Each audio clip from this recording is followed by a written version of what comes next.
Բարի երեկո, եթերում ինչպես եղել է հեռուստատեսային նախագծի առաջին պատմությունն է։ Ինչպես եւ ում միջոցով խորհրդային արգելված բարդը Վլադիմիր Վիսոցկին երգեց Երևանի KGB-ի հայտնի ակումբում։ Մկրտվել է արդյոք Տագանկայի լեգենդը հայկական եկեղեցում։ Ովքեր էին Վլադիմիր Վիսոցկու երևանյան համերգների կազմակերպիչները, հայաստանյան այցի վկաներն ու մասնակիցները։ Նրանցից ոմանք 40 տարի անց, ինչպես եղել է հեռուստատեսային նախագծի առաջին պատմության ուրվագծերում։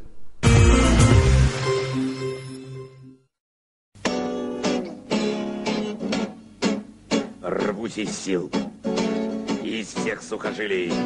но сегодня опять как вчера обложили меня, обложили, гонят весело на номера.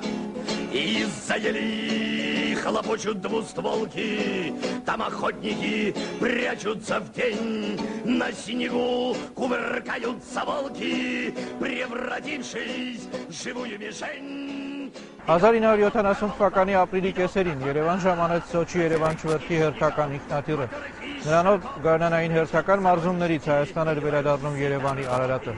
Ինքնաթիռի երջանիկ ուղևորները լեգենդար արարատցիների կողքին տեսել էին նաև առաքսվածային Վլադիմիր Վիսոցկուն ու նրան ուղեկցող շատ համակրելի մի հայ երիտասարդի։ 2002 թվականին մոսկովյան հրատարակչություններից մեկը լույս ընծայեց Վլադիմիր Վիսոցկի հիշողություններ գիրքը, որի հեղինակն էր Դավիթ Կարապետյան անունով մի անձնավորություն։ Նույն այն համակրելի երիտասարդը, ով Վիսոցկու հետ էր Երևան ժամանող ինքնաթիռում, ով Վիսոցկու մահից գրեթե 30 տարի անց որոշել էր պատմել նրա տպավորիչ կյանքի մանրամասները, այդ թվում եւ երևանյան խորհրդավոր այցի գաղտնիքները։ Եվ մինչ Վիսոցկու երևանյան այցի դրվագները վերականգնելը, մենք որոշեցինք հասկանալ, թե ով էր Վիսոցկու կյանքի բացահայտումների հեղինակը։ Փորձեցինք գտնել Դավիթ Կարապետյանին, Հայաստանի կուսակցական բոսերից մեկի, Սահակ Կարապետյանի այս տանը մեծացած որդուն, ով հրաժարվել էր երբեմնի Կենտկոմի քարտուղարի ու մինիստրների խորհրդի նախագահի այսպիսի առանձնատան նախրով ապրելու հեռանկարից եւ հայկական գավառից հայտնվել 60-ականների Մոսկվայում։ Ցավոք Դավիթ Կարապետյանը 3 տարի առաջ հրաժեշտ էր տվել կյանքին, եւ մեր որոնումները մեզ տարան դեպի այն մարդիկ, ովքեր Վլադիմիր Վիսոցկու ամենահավատարիմ ընկերոջ հետ կապված էին գեներով։ Եվ այսպես, ով էր Դավիթ Կարապետյանը։ Շատ լայն մտահորիզոնի տեր անձնավորություն էր, պոեզիայի սիրահար էր։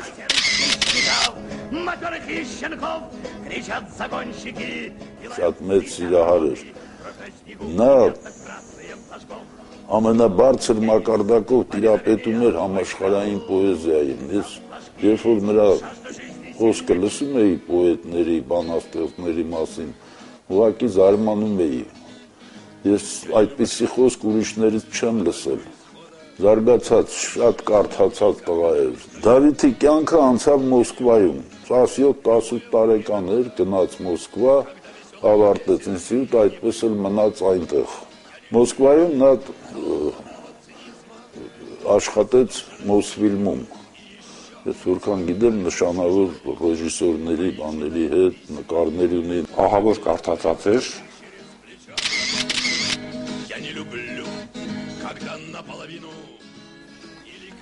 Շատ լավ գիտեր ու հասկանում էր այդ ամեն ինչը ու շատ խորությամբ։ Շատ ավելի շատ, այսինքն արտաքին չէր իր մոտ, դա իր կենսակերպն էր։ Այդ կարդալ գրականությունն ընդհանրապես շատ լավ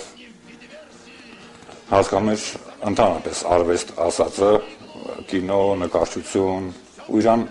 այդ արտիստիկ շրջաններում ոչ միայն դերասանական նկատի ունեմ, արտիստիկ ասելով շատ սիրում էին, շատ ընդունում էին եւ բաներ, ինքը պոպուլյար մարդ էր եւ ինքը ուներ այդ խարիզման, ինքը իր այդ հետաքրքիր ու հաճելի էր շատ մարդկանց շփել, չնայած որ ինքը բավականին այնուամենայնիվ ծանր բնավորության տեր մարդ էր։ Ինչը ստիպեց խարիզմատիկ գրականագետին ու կինոգետին եւ իր փառքի գագաթնակետում հայտնված Վլադիմիր Վիսոցկուն անսպասելի այցելել Հայաստան։ Ինչպես նրանք հայտնվեցին Սոչի Երևան ինքնաթիռում, ովքեր էին սպասում նրանց Երևանի օդանավակայանում։ Մհեր Կարապետյանն առաջինն էր, որ դիմավորեց Վլադիմիր Վիսոցկուն եւ իր անկանխատեսելի զարմիկին։ Ինչ էր պատահել։ Գիշերվա ժամը 2-ն էր թե 3-ն էր, կարծեմ 3-ի մոտ էր արդեն։ Հեռախոսը հնչեց, ես էլ այդ ժամանակ բնակվում էի մի սենյակ էր, ընդհանուր հարմարություններով բնակարան էր։ Դան եկա վերցրեցի Դավիթն ա։ Զանգ էր տալիս Սոչիից, այրոպորտից, թե սենց Վլադիմիր Վիսոցկու հետ ենք, իսկ ինքը մինչև այդ ինձ պատմել էր, որ իրանք ընկերություն են անում շատ մոտ են բան, բայց ես Վալեդիային դեռ չէի տեսել, ասեց Վիսոցկու հետ ենք, Սոչի այրոպորտում ենք, գալիս ենք Երևան, մոտներս բացարձակ ոչ մի գրոշ չկա, պետք գաս օդանավակայան, որ մեզ դիմավորես, բայց Դավիթը հասցրել էր զանգել նաև իր քույրերին, որովհետև ընդեղ եկել էր նաև հոր վարորդը մեքենայով, որ գա 24 մեքենայով և միջնակ քրոջ ամուսինը, հետագայի նշանավոր կինոռեժիսոր Բագրատ Հովհաննիսյանը։ Դավիթ Կարապետյանի մորաքրոջ ու նրա ամուսնու հայտնի կինոռեժիսոր Բագրատ Հովհաննիսյանի Կիևյան փողոցի բնակարանում են անցել Վլադիմիր Վիսոցկու ու Դավիթ Կարապետյանի երևանյան այցի շուրջ 25 անհանգիստ օրերը։ Եվ հենց այդ բնակարանի բակում է արվել Վիսոցկու երևանյան միակ ու բացառիկ լուսանկարը։ Սկսեցիք ընկերներով մտածել, թե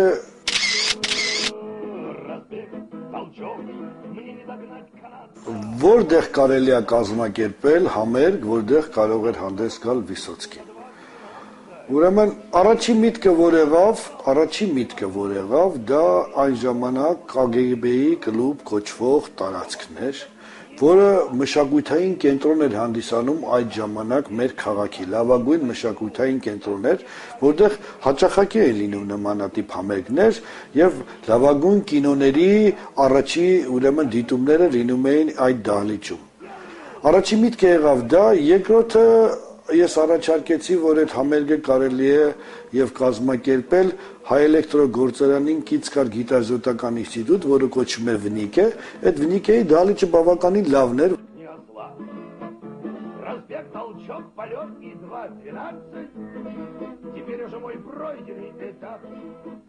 Վնիկեի շուրջ 400 տեղանոց այս դահլիճում է կայացել Վլադիմիր Վիսոցկու երևանյան առաջին համերգը։ Երբեմնի հզոր այս կազմակերպությունում 70-ականներին աշխատում էր Հայաստանի գիտական միտքը եւ հասկանալի է, որ Վլադիմիր Վիսոցկին սպասված էր համերգին ներկաների համար։ Ուրեմն համերգից առաջ ասեց, խնդրում եմ մի գրաֆինա դրվի բեմի վրա, կողքը ջրի բաժակ, ասեց, երբ որ ես կասեմ «Будьте добры в воду», դուք կլսնեք այդ ջուրը կտակ ինձ, որ ես իմ երկելու ժամանակահատվածում խմել, բայց իհարկե այդ գրաֆինայի մեջ ջուր չէր, այլ օղի էր լցրած։ Համերգը շատ մեծ ուրեմն օվացիաներով անցավ, ասեմ ձեզ, որ նույնիսկ մարդիկ կային, որ եւ KGB-ի տոմսերն էին վերցրել եւ Վնիկեինն էին վերցրել, նրանք եկել են Վնիկեում լսեին այդ համերգը, հետո ժամը 7-ին էլ պետքա KGB-ում լսեին այդ համերգը նույն մարդիկ, ժամը 9-ին էլ, որտեվ ասեմ ձեզ, որ երգերը հետո երևաց, որ այդ մարդիկ ավելի ճիշտ էին մտածել, որտեվ այն երգերը, որ երգվեց այդ գիտազոտական ինստիտուտի դահլիճում, նույն երգերը չկրկնվեց KGB-ի դահլիճում, որտեվ նա կոնկրետ ծրագիր չուներ,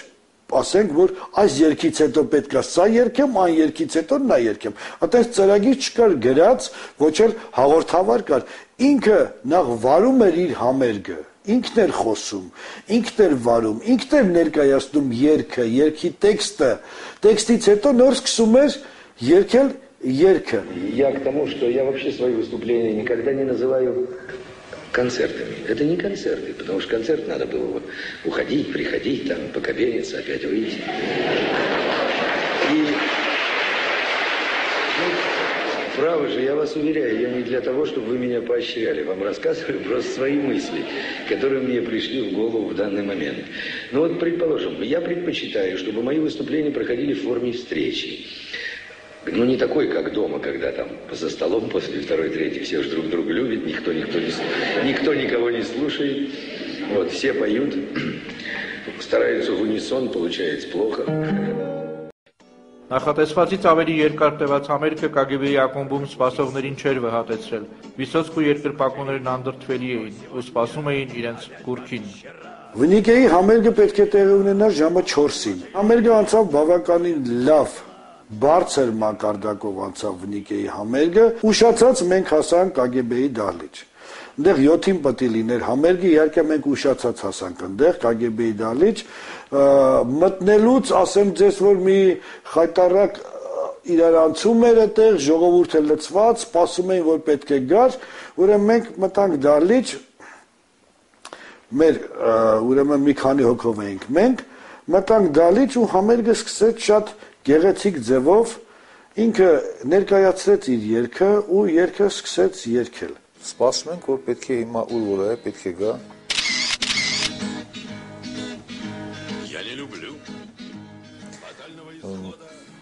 Մոտ կես ժամ, 45 րոպե, թե մի ժամ սպասում ենք ու չկա Վիսոցկին։ Այդքան ժամանակ սպասելուց ոչ ոք չէր հեռանում դալիճից։ Բոլորը հույս ունեին, որ պիտի անպայման գանա։ Ու եկավ իհարկե մի քիչ կարմրած դեմքով, եկավ իր գիտարը վերցրեց մեր այդ կլուբի դիրեկտորի կաբինետից, եկավ կանգնեց բեմի մեջտեղը եւ ես հիշում եմ, որ նա գիտարը տենց թելով չէր գցե, ուսին այլ վագի ձեռքը բռնած ներս մտավ, նայեց մեր ամբողջ լեփլեցուն դալիճը, ասաց, ну что сказать, мои извинения, что я опоздал, сами понимаете, был у друзей в Ереване. Тэ спасибо, бан. Окей, асац, я себя даю отчет, где я нахожусь. Коли я здесь, то позвольте, я свою первую песню спою для вас про моего соседа Стукача. Кстати, Еркель. Но я однажды, проклятая дата, его привел с собою и сказал, со мной он, нальем ему, ребята, его привел с собою и сказал, со мной он, нальем ему, ребята. Он пил, как все, и был как будто рад. А его мы встретили как брата, а он на завтра продал всех подряд. Ошибся я, простите мне, ребята, а он на завтра продал всех подряд. Ошибся я, простите мне, ребята. Վիսոցկու ֆիզիկական վիճակը լավ չէր, այդ խումարային բանի մեջ էր։ Ես իմիջայլոց ասեմ, որ այն ինչ վերաբերում է Վիսոցկու խմելուն, չխմելուն, ես ոչ մի մտադրություն չունեմ, որ հակառակն ապացուցեմ, որովհետև ես այն կարծիքի եմ, որ եթե Վիսոցկու այդ խմելը չլներ, ինքը Վիսոցկի չէր լինի, կլներ մի ուրիշ շատ լավ երգիչ, բան, բայց ոչ Վիսոցկի, որովհետև Վիսոցկու համար խմելը դա ֆիզիկական պահանջ չէր, դա հոգեկան պահանջ էր, դա փիլիսոփայություն էր, նա դրանով ապրում էր, դրանով ստեղծագործում էր, ուրեմն երգում էր շատ բարձր մակարդակով, այնպես ինչպես ինքն է միշտ երգել, նա միայն չէր երգում, նաև արտասանում էր հսկայական հատվածներ տարբեր ստեղծագործություններից, Համլետ արտասանեց, բան ես լավ հիշում եմ, առանց մի բառ շփոթելու։ Վիսոցկու նույն օրը նախատեսված երկրորդ համերգը չկայացավ, բայց Տագանկայի լեգենդի երևանյան հանդիսատեսը նրան չդավաճանեց։ Առաջին համերգից հետո ուղղակի անհնար էր մոտենալ ետնաբեմին։ Եվ այնուամենայնիվ, ինչու չկայացավ KGB-ում նախատեսված երկրորդ համերգը, ովքեր եւ ինչու էին անհանգստացած, ինչ էր պատահել։ Դալիճի տնօրենը այդ ժամանակվա մոտեցավ, ասաց, որ պետք է ավարտենք համերգը, երկրորդ համերգն էլ տեղի չի ունենալու, որ հետաքրքրվեցինք, բա ինչու, ասաց, այդպես է պետք։ Ասված է, որ համերգը դադարեցվի եւ երկրորդ համերգը չկայանա։ Ուրեմն մենք հասկացանք, որ ինչ որ բաներ է տեղի ունեցել, ինչ որ հրահանգ է եղել, որովհետեւ նախնական պայմանավորվածությունը այնպես էր, որ պետք է այդ համերգները գնալ երկու ուրեմն հերթով, այսինքն 7-ի եւ 9-ին, բայց առաջի համերգից հետո, որը որ շատ շուտ էլ ավարտվեց մեր պլանավորված ժամից, դրանից հետո համերգը ավարտվեց, ամբողջ ժողովուրդը ասեմ, որ հուզված ժողովուրդը, հուզվածից բացի զայրացած, որ ինչու պետք է համերգը չկայանա, որտեվ ժամը 9-ի ժողովուրդը արդեն 8:30-ին այնտեղ հավաքված էր։ Այնտեղ բավականին աղմուկ եղավ, բայց դե ինչ կարող էինք անել, մենք դուրս եկանք, ու ուղևորվեցինք տուն։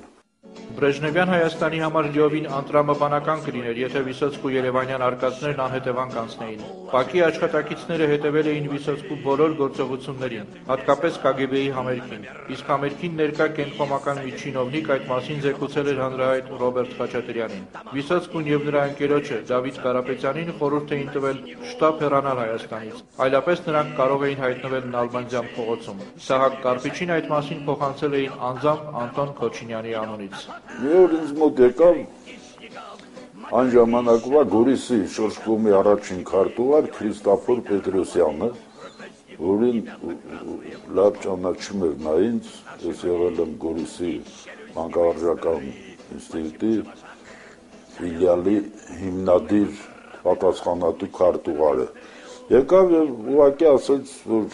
Գորիսի երիտասարդությունը իմացել է, որ Վիսոցկին այստեղ ինձ էլ ասացին, որ նա ձեր հյուրն է, եթե հնարավոր է կազմակերպեք, որ գա Գորիս, մենք այնտեղ նրան շքեղ ընդունելություն ցույց կտանք բան։ Ես Վալեջային հեռախոսով հարցրեցի, նա անմիջապես համաձայնեց, ասեց դու ես այդ հարցերը որոշում, դու ինչպես ցանկանաս։ Ես ասեցի ուղղակի Վալեջա, եթե դու Հայաստան, Լեռնային Հայաստանը չտեսած գնաց, կարող ես համարել, որ Հայաստանը այնքան էլ չես տեսել։ Եվ նա համաձայնեց, խոսքով պայմանավորվեցինք օրը ժամը, որ Պետրոսյանը մեքենաներ, 2 մեքենա պիտի ուղարկեր, որ գնայինք։ Գնալու նախորդ գիշերը ես զանգ տվեցի Դավիթին, ասի Դավիթ, մի քիչ ձեզ զուսպ կպահեք, որպեսզի առավոտյան շուտ ժամը 7-ին դուրս գանք, երկար ճանապարհ գնալու ենք, եւ Դավիթը ինձ պատասխանեց, ասաց իրելիս քո քարտուղարին ասա, որ եթե ինքը իր պաշտոնից ձեռ չի քաշել, այլևս Վիսոցկու անուն չտա, մեզ արտաքսում են Հայաստանից, տվել են ընդամենը մի օր 24 ժամ ժամանակ, մտածի տոմս ճարես, մեզ ուղարկես Մոսկվա։ Բայց պարզվեց Դավիթը ինձ պատմեց, որ դանգատվել այդ ԿԳԲ-ի համերգից հետո, երբ որ տարածվել էր, չգիտեմ ինչ հիմքով, տարածվել էր, որ Վիսոցկին հակասովետական երգեր է երգել։ Դա ճիշտ չի ուղղակի, հարյուրավոր մարդիկ են եղել, նորից եմ կրկնում։ Եվ ուրեմն այդ զանգը դրանով էր պայմանավորված։ Ու այդ քարտուղարը Ընդկոմի գաղափարական գծով քարտուղար Ռոբերտ Խաչատրյանը դանգ է տալիս Կարպիչին, որ անմիջապես այդ հակասովետական երգչին եւ ձեր որդուն ասեք, որ հեռանան Հայաստանից, այլապես նրանցով կզբաղվի ԿԳԲ-ն։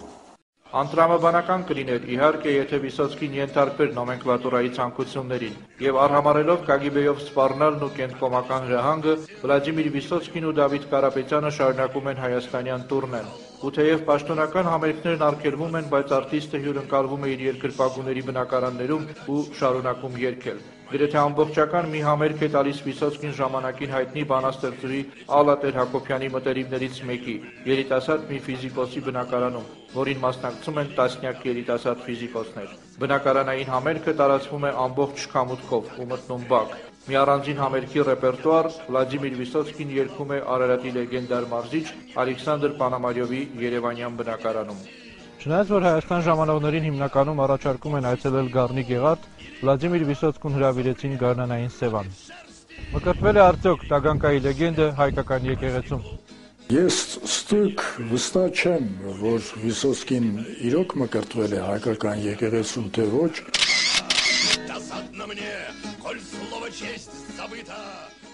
Բայց փաստը է, որ այդ մասին Մարինա Վլադին գրել է իր անգերքում, որը ես ժամանակին թարգմանեցի, եւ այդ հատվածները թարգմանելիս բնականաբար ես լավ զգացի, որ նման դեպք է տեղի ունեցել։ Բայց քանի որ հետագայում շատ այլ հուշագիրներ այդ մասին չեն նշել, մասնավորապես հենց Դավիթ Կարապետյանը, որը Վիսոցկու Հայաստան այցելության մասին ամենակարևոր փաստերն է գրել հանգամանալից, եթե Դավիթը չի նշել, դա մի քիչ արդեն կասկած է հարուցում, որ նման դեպք է տեղի ունեցել, թեև որքան գիտեմ, Վիսոցկու որդին Արկադին ինչ որ առիթով նույնպես նշել է, որ նման դեպք տեղի ունեցել է, որ Վիսոցկին Հայաստանում մկրտվել է հայկական եկեղեցում։ Վիսոցկու հայաստանյան այցի վկաներն ու նրա ուղևորությունների մասնակիցները նաև մեր մասնավոր զրույցներում պնդում են, որ Վիսոցկին ոչ Սևանում, ոչ էլ Հայաստանում որևէ այլտեղ չի մկրտվել։ Ուրեմն ինչով բացատրել այն ձգողականությունը, որ Վիսոցկին ունեցել է Հայաստանի նկատմամբ։ Վիսոցկին առհասարակ շատ կապված է եղել Հայաստանի հետ, շատ մտերիմ ընկերներ է ունեցել եւ ամենակարևորը նրա այդ կապը ես բացատրում եմ եւ ոչ միայն ես, նաեւ Մարինա Վլադին եւ շատ այլ հուշագիրներ նրանով, որ նրա խորթ մայրը հայուհի էր եւ մանկության տարիները 9 տարեկանից սկսած մի քանի տարի նա անցկացրել է խորթ մոր հետ եւ Մարինա Վլադին իր գրքում նշում է առանձնահատուկ սիրով, որ նրա մայրը անունը լավ չեմ հիշում, Լուսյան կարծեմ, հայկական հմայիչ կինը, բարեհամբույր կինը Լուսյան մեծ դեր է խաղացել Վիսոցկու կյանքում նրա մանկության այդ շրջանում։ Ուրեմն երբ մոտեցանք Սևանա կղզուն, ես դեռ հեռվից ցույց տվեցի այդ վանքերը, կղզու վանքերը, բան երկու խոսք ասացի, բան ասաց ես անպայման այդ վանքերը պիտի տեսնամ։ Հիշում եմ դրա այդ ջերմությունը, այդ վանքի պատերը ուղղակի գրկում էր, բան ինչ-որ մի հարազատություն ոնց որ ցույց տար։ Եվ ես այդ պահին հիշեցի, որ ժողովրդի մեջ խոսակցություն կար, որ Վիսոցկու արյան մեջ կա հայի արյուն։ Ու հարց տվեցի, ասի Վալադյա, ճիշտն ասած, sense խոսակցություն կա։ Դա ճիշտ է, թե ճիշտ չի, մի քիչ լավ չհասկացա, թե ինչ ասեց։ Ինձ թվաց, թե ասեց տատը ինչ-որ հեռավոր անով տատը հայուհի է, բայց հետո պարզվեց, որ տատը չի հայուհի, այլ իր խորթ մայրը, մայրացուն, որը Բաքվի հայուհի է, Ժենյա Մարտիրոսովա, եւ իրեն պահել է այդ խորթ մայրը, ոչ թե իր հարազատ մայրը։ Երեւ հենց դրանով պիտի բացատրել, որ հետագայում Վիսոցկու ամենամտերիմ ընկերը, դա այդ մասին շատերն են նշում, եղել է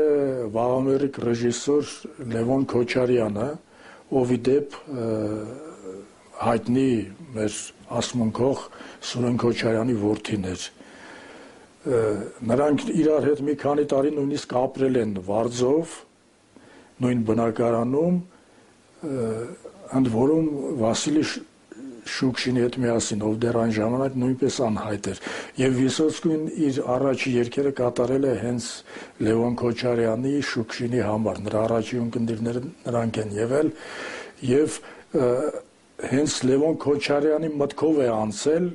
Վիսոցկու երգերը ձայնագրել եւ տարածել իր ընկերների, բարեկամների շրջապատում։ Այդպիսով սկիզբ դնելով իր ընկերոջ այդպես հանրաճանաչությանը, որը հետագայում հսկայական չափերի հասավ։ Վիսոցկին եւ Մարինա Վլադին շատ կապված են եղել նաեւ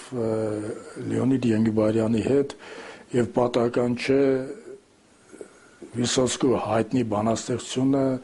նվիրված Լեոնիդ Ենգիբարյանին, որը ի դեպ նույնպես ես ժամանակին թարգմանեցի։ Իսկ շատ տարիներ անց, երբ արդեն Մարինա Վլադին եւ Վիսոցկին ամուսնացան եւ գնացին ճանապարհորդության, Թբիլիսիում նրանք հանդիպեցին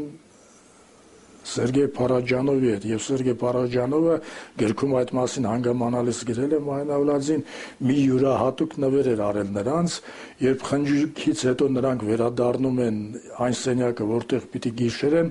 ամբողջ հատակում մրգերով, ծաղիկներով պատրաստված նատյուրմորտ էր նրանց սպասում եւ դրա հեղինակը իհարկե անակնկալներով լեցուն Փարաջանովն էր։ Այնուամենայնիվ, ինչ էր տեղի ունեցել Սևանում, ինչ ինքնաբուխամերկ էր կազմակերպվել հանրահայտ աղթամարում, որին իրենց նման ներկա էին եղել նաև KGB-ի ներկայացուցիչներ, որոնք էլ համերգի մասին զեկուցել էին Կենկոմ, որտեղ էլ որոշել էին վտարել արգելված Բարդին։ Գնացինք, բարձրացանք աղթամար ռեստորան, բարձրացանք այնտեղ նստեցինք, դահլիճը դատարկ էր։ Նստեցինք, վերեցին, սեղան դրեցին եւ այլն, Մի փոքրանց ես ողքի սեղանին նկատեցի մի 5-6 ջահել տղաներ էին նստած, որոնցից մի երկուսի դեմքը ինձ ծանոթ էր։ Դրանցից մեկը մոտեցավ ինձ, բարևեց, նստեց ողքի ազատ աթոռին, շատ շշուկով ասեց. Ընկեր ջան, մենք լսել ենք, որ Վլադիմիր Վիսոցկին Երևանում է, կարող է այս ձեր հետ նստած տղան ինքն է։ Ասացի այո, այդ այոն եղավ, էլ մեզ չհարցրին այս տղաները, ուղղակի իրանց սեղանը վերեցին, միացրեցին մեր սեղանին։ Մի փոքր անցավ, Վալոդյան շատ ջերմորեն ընդունեց այդ միացումը, Նրանից հետո այս տղաներից նույն տղան ասեց, որ խնդրենք չի երգի, ասի հարցնեմ իրեն։ Ասի Վալոդյա, ասենց ցանկություն կա։ Հլա խոսքս չէի վերջացրել, ասեց, конечно, обязательно։ Գերուխումի ժամանակը հատվածում, երբ որ ընկերները Կարապետյան Մեհերի մոտեցան եւ սեղանները միացրին մեզ, ուրեմն այդ ժամանակ ռեստորանային նվագողների մեջ կար մի երաժիշտ, որը ինքը ադրբեջանցի էր, բայց Երևանում ծնված ադրբեջանցի էր ինքը, գիտար էր նվագում, այդ Նիզամին ես ճանաչում էի մեր փողոցից էր, պրոսպեկտի վրա էր նա ապրում, ուրեմն ես մոտեցա հիմի Նիզամին բացատրում եմ, որ գիտես, գիտարդ կարելի է, որ դու տաս, պետք է երգի Վիսոցկին։ Իհարկե նվագողները չհավատացին, որ կարող է Վիսոցկին լինի աղթամար ռեստորանում եւ ցանկություն հայտնի երգել, բայց երբ որ բացատրեցի, որ դա իրողություն է, գիտարը տվեցին եւ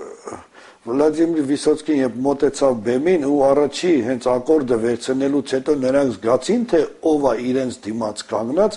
արդեն մնում էր, որ նրանք ամեն երգից հետո այդ իրենց ծափարություններով, ողջուններով ողջունեին նրա յուրաքանչյուր երգը։ Երգեց Եվ այդ լուրը շատ արագորեն տարածվեց այդ Սևանի ամբողջ շրջանում։ Մի պահ մեկ էլ ես տեսա, որ էլ ասեղ գցելու տեղ չկա այդ ռեստորանի տաղլիճում։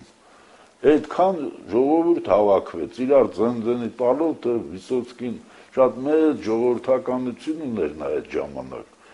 Մենք պետք է չմոռանանք, որ այդ ժամանակ աղթամար ռեստորան կոչվածը նաև հյուրանոցային համալիր էր։ Այդ հյուրանոցում ինչքան մարդ որ կար, բոլորը իրենց համարներից իջել էին ներքև լսելու Վլադիմիր Վիսոցկին։ 40 տարի անց մենք հանդիպեցինք նաև այն երջանիկ տիկնոջը, ով լինելով Վիսոցկու մորի երկրպագուն, կարողացել էր նույնիսկ ինքնագիր վերցնել արտիստից։ Գնացինք դալիճը, ինքը մի հատ ասեղ գծել տեղ չկա։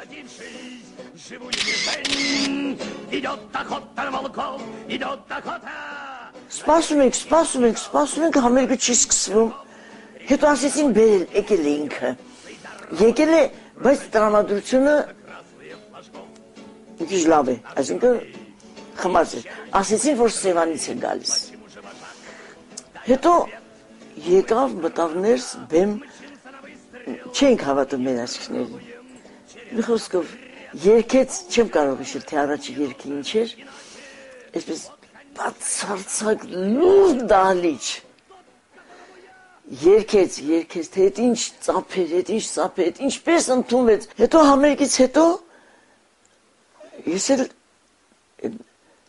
51 կամ 2 թվականներ, 53-ին եմ ավարտել, ես դեռ ամուսնացած չէի, Այս Տերյանի 80-ամյակի գիրքը, 80-ամյակի առիթով 80 բանաստեղծություն հրատարակված Փարիզակից մեջ միշտ ունեի։ Այս գիրքն էր մոտս, սա ձեռքից մտա ներս տեսա Վիսոցկին նստած է փոքրիկ աթոռակի վրա, երկու ձեռքով այսպես բռնել է գլուխը, այսպես գլուխը կախած։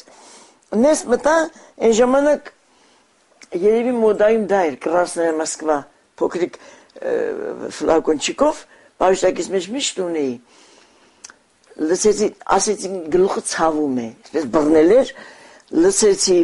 թաշկինակի վրա դուխին, այդ օծանելիքը, ասեցի, որ շնչեք ձեր գլխի ցավը կանցնի։ Ներքևից այսպես նայեց վերև,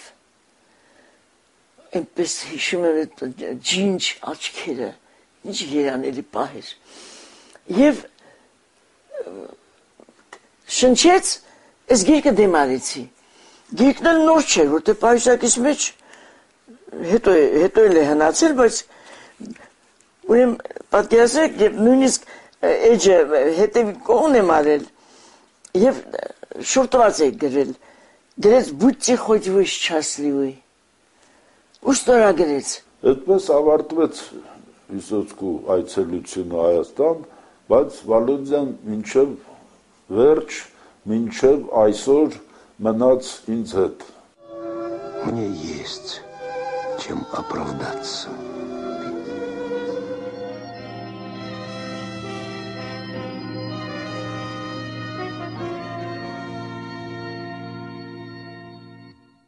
Մեր պատմություններից եւս մեկը հետագայում գուցե նվիրենք Վլադիմիր Վիսոցկու երևանյան համերգներին։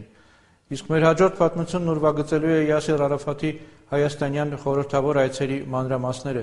Ինչ նպատակով էր ՊԱԿ-ի առեղծվածային նախագահը 2 անգամ այցելում Հայաստան։ Ինչու Յասեր Արաֆաթը չհամտեսեց հայկական բաստուրման։ Կհանդիպենք։ Средь оплывших свечей вечерних молитв, средь военных трофеев и мирных костров жили книжные дети, не знавшие битв, изнывая от мелких своих катастроф. Детям вечно досаден их возраст и быт, и дрались мы досаден до смертных обид, но одежды латали нам матери.